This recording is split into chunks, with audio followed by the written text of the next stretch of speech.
Dzina la Atate ndi la Mwana ndi la Mzimu Woyera. Amen. Ndi kulandireni abale ndi alongo pano pa Tiyankhuleni Ambuye. Lero ndi pa 26 January chaka cha 2022. Pa 26 January paliponse mu mpingo wathu wa Eklezia timakondwerera moyo wa Timoteo, Timothy, komanso Titus, anzake a Paulo, komanso abwenzi ake ogwira naye ntchito limodzi. Tikumbukire kuti dzulo timakondwerera kutembenuka mtima kwa Paulo. Timoteo komanso Titus ndi zitsanzo za utumiki wa makono mu mpingo. Mawu oyamba akuchokera mkalata ya Paulo yachiwiri yolembera Timothy.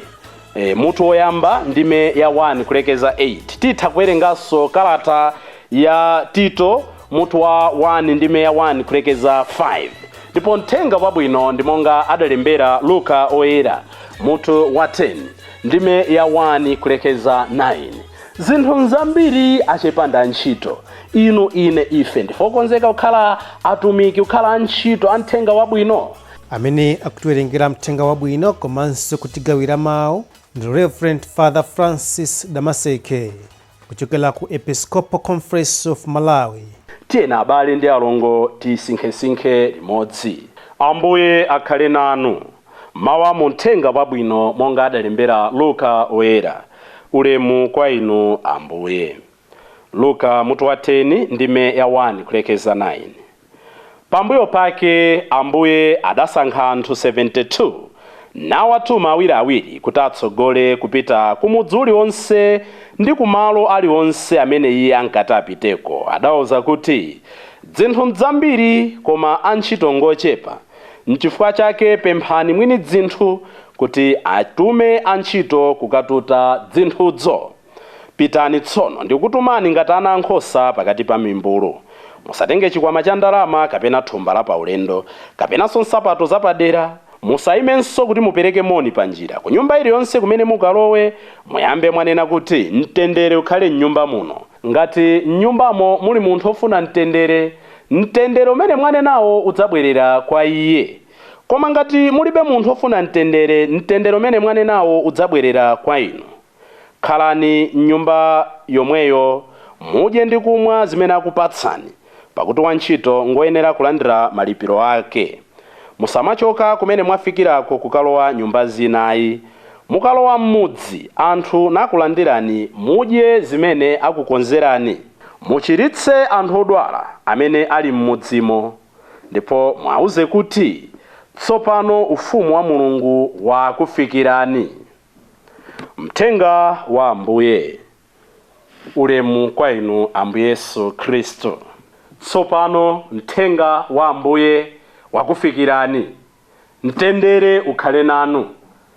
Tikuchita chaka cha Timoteo komanso Titus, Tito. Monga danenera poyamba, awa anali anzake a Paulo ogwira nawo ntchito. Awa anali abwenzi a Paulo olimbikitsana mchikhulupiriro. Ndi manena mobwerezabwereza. Tizikhala nawo anzathu akuuzimu, anzathu olimbikitsana mchikhristu, anzathu olimbikitsana mu utumiki. After all, pemphero lathu lija timanena motsindika mu mpingo uwo anthu olungama athandizana pochita zabwino.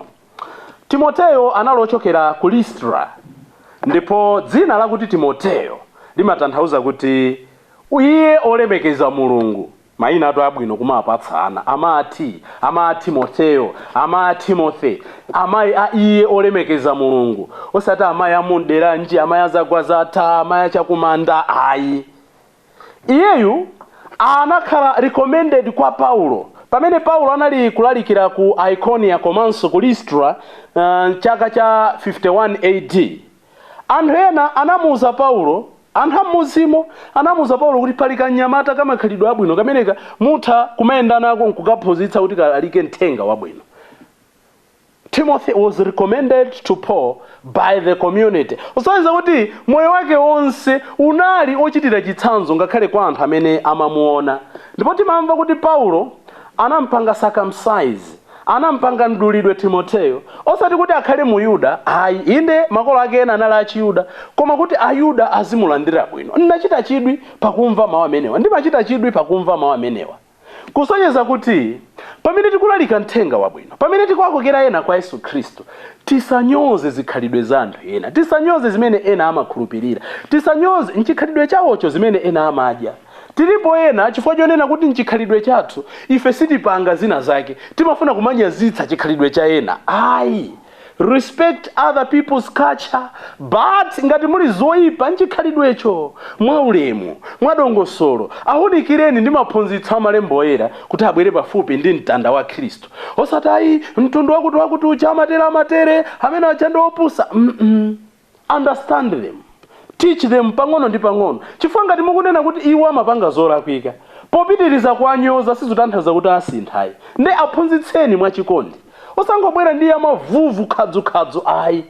Paulo akumuumbala Timoteo ndi cholinga choti ayuda azimulandira ndi akapita kuti monga ine ndidawumbalidwa koma zoona zake ngakhale ndidawumbala Yesu Khristu ndiye kuumbala kwenikweni. Kuumbala kwenikweni ndiye mitima yathu. It's easy kuti anthu amvetse with that approach. Kenaka Paulo anamsanjika manja Timoteo kuti akhale mtsogoleri wa mpingo ndipo anamutuma madera osiyanasiyana. Anamutuma mwachitsanzo ku Korinto, ku Filipi komanso ku Tesalonika. Ndipo pamene Paulo anayikidwa ndende chaka cha 64 AD ku Rome kuja anamkhazikitsa kukhala mkulu wa mpingo kukhala bishop wa ku Efeso. Yeyu anamwalira mchaka ena amati cha 93 ena amati cha 97 makamaka poponyedwa miyala mosiriritsa anthu amene amatenga ngati chionetsero kumamponya miyala eti ngati chionetsero cha iwo amene analata kondwa nthawi imene ija. Timpemphe Timoteo kuti akhale nkhoswe yathu yolalika mthenga wabwino molimbika. Chimodzimodzinso tikawuyang'ana moyo wa Titus. Tito analolimbikira ntchito ndipo Paulo pomutchula amamutchula kuti my true son, mwana wanga weniweni, amamudalira kuzambiri. Koma chosangalatsa ndi Tito nchonena kuti iyeyu akuti amamutuma ku tough missions, amamutuma ku ntchito zoopsa. Madera amene Timoteo wapitako kale kapena madera amene Paulo wapitako kale koma mwina anthu akumenyana, mwina anthu akulimbana ziphunzitso zina, mwina anthu akukangana.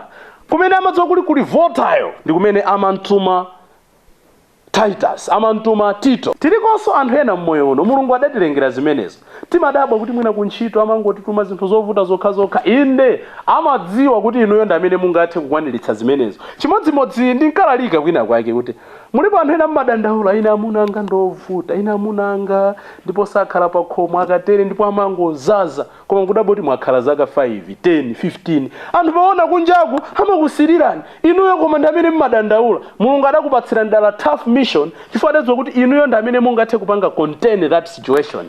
Ena akadakwatira ndi mwamuna ameneyo bweza atadzimangirira kale bweza atafa kale kufa ndi BP kufa ndi kusowa mtendere koma adadziwa kuti you have that ability to contend the situation. Be a lieutenant wherever you are. Mulungu akakupatsani tough assignment, don't give up but work it chifukwa choti Mulungu ndi amene akukutumani. Kusiyana ndi Timoteo, Titus adamwalira amatero chifukwa cha old age. Adamwalira ali ndi zaka 94 zakubadwa. Yeyo sadachite kuphedwa ngati atumwi ena aja ngati atumiki ena aja. Yeyo adangomwalira chifukwa chaonena kuti zaka zinali ndithu zitafika pena pake. Potsirizira chimene tingasunge poomba mkota za chaka cha lero tiyang'ane mwina makolo a Timoteo. Agogo ake anali Alois, amayi ake anali Eunice. Amenewo anamphunzitsa Timoteo bwinobwino kuti asunge chikhalidwe komanso kuti asunge chikhulupiriro. Paulo oyera tikamawerenga kalata imene tawerenga lero akunena kuti upitirize kusunga zomwe udaphunzira kwa makolo ako. Meaning pali nsembe zimene tikuyenera tichite mmoyo uno zimene zikuyenera kuwayika ena pabwino. We are called to improve others. Our duty is to make the next generation a better or an improved version. Pakanakhala kuti makolo ake a Timoteo sanamphunzitse bwino mosapereka konse akanakula mopuluki koma chifukwa anamulera bwino it was easy for the community kumuuza Paulo kuti pali mwana uyu amene angagwire ntchito ikopambana. inu ndine tikadziyang'ana pamene tili lero, aliponso Aloisi, aliponso Ayunisi amene anapereka nsembe zawo zosiyanasiyana, anatipira school fees, ankadzimana. Malo moyang'ana kuti tabwezera chani, tidzifunse kuti pamene ndayima lero, am I improving the life of others? Ndi angati amene ndingaloze kuti ndasintha moyo wawo kuchepekedwa kwanga? Ambiri tangokhala ndi moyo dzikundikira. Ndinapereka chitsanzo last year maungati omwewa kuti m'bado wapadzana unachitako mbali yawo mwachitsanzo chitukuko cha dziko. Amamanga mwina tinyumba ting'ono timabridge tolimba koma tasaizi. Ifeyo amene tikunena kuti tili ndi mainjiniya zambiri, anthu apita kuma skulu ma degree ambirimbiri, koma taonani zimene tikumanga, taonani generation imene tikuchitira, misewu yopochoka. Are we improving or are we degenerating?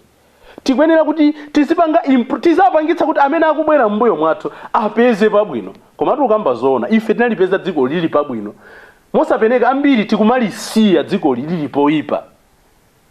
Makolo a Timoteo anatenga chikhulupiriro cha Chiyuda nkukachilumikizitsa ndi chikhulupiriro cha Chikhristu, ndikungawira Timoteo. Timoteo ndikulumikizana ndi Paulo nkutisira mawu monga mmene zilili pano. Let us improve wherever we are, kuti amene akubwera mbuyo mwathu apeze pabwino. Tapempherere azimayi onse, chifukwa mwa amayi ndi muli sukulu yoyamba. Inu makolo, phunzitsani ana chikhalidwe, phunzitsani ana chikondi, phunzitsani ana mtendere, phunzitsani ana kukhululuka, phunzitsani ana kupatsa. Ana ena amaphunzira kwa makolo awo kutukwana, ana ena amaphunzira kwa makolo awo kumana, ana ena amaphunzira kwa makolo awo umbombo, ana ena amaphunzira kwa makolo awo nkharwe. Tikumbukire kuti Jezebel anathandizira Ahabu kuti alowerere. Inu ndine tikhale nawo mtima, makamaka inu amayi athu, makolo athu wa Aloisi ndi Ayunisi, popereka zabwino kuti ena apindule kudzera mwa ana amene ife Mulungu adatipatsa kuti tatsogolere. Tipemphe tsiku la lero uneneri wa awiriwa kuti tikhale nawo mtima ofalitsa mthenga wabwino, osaopa, chifukwa ndi zimene Mulungu akufuna tigwire ntchito imeneyi kufikira tsiku limene adzatiuze kuti bwera mwana wanga, unachita bwino. Timoteo komanso Titus azitipempherera ife tsopano ndi pa nthawi zosatha. Dzina la Atate ndi la Mwana ndi la Mzimu Woyera. Amen.